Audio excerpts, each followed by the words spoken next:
Nagmistulang eksena sa isang fairy tale ang naging eksklusibong bridal shower ni Kim Cho kamakailan, kung saan siya ay tila isang prinsesang iniluklok sa gitna ng isang makulay at emosyonal na selebrasyon.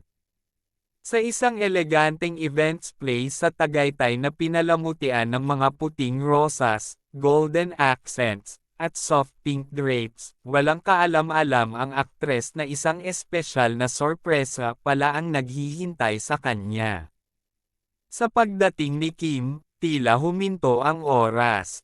Suot ang isang off-shoulder na silky white dress at may flower crown na kulay blush, agad siyang binati ng palakpakan at masisigabong hiyawan mula sa mga piling bisita, pawang mga malalapit niyang kaibigan sa industriya. May halong gulat, kilig, at emosyon ang kanyang mga mata habang iniisa-isa niya ang mga bisitang sumalubong sa kanya. Naroon ang mga itinuturing niyang tunay na kaibigan tulad nina Bella Padilla, Angelica Panganiban, Maha Salvador, at ang matagal na niyang bestie na si Miles Ocampo. May ilan ring mga sorpresa tulad ng biglaang pagdating ni Tony Gonzaga, na umano'y lumipad pa mula sa isang engagement sa Visayas upang saksihan ang espesyal na araw ni Kim. May usap-usapang dumating din ang isa sa mga rumored bridesmaids, si Ann Curtis, na tahimik lang ngunit kitang-kita ang kasiyahan sa mga ngiti.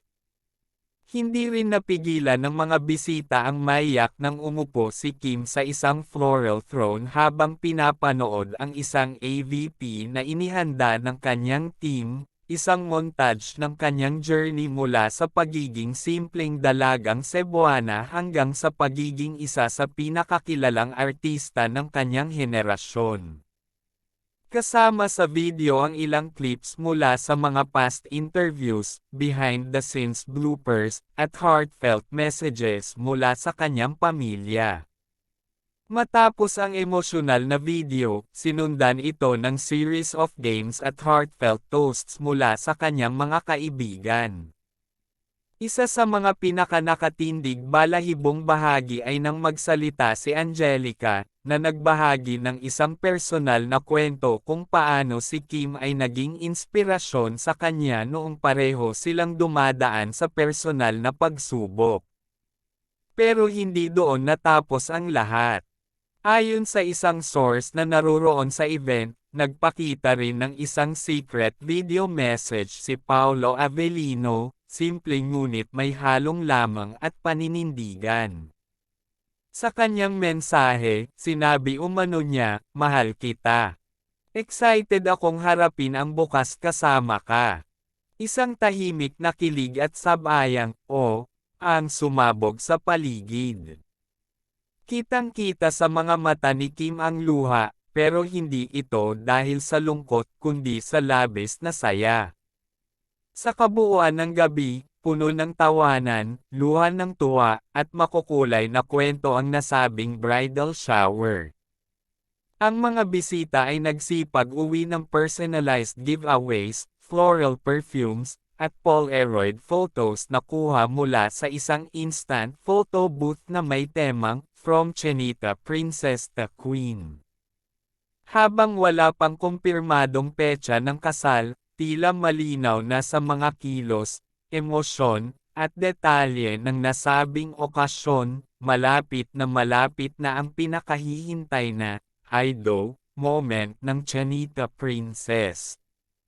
At sa bawat hakbang niya papunta roon, hindi siya nag-iisa, buong industriya, fans, at mga taong mahal niya ay sabay-sabay na naglalakad kasama niya.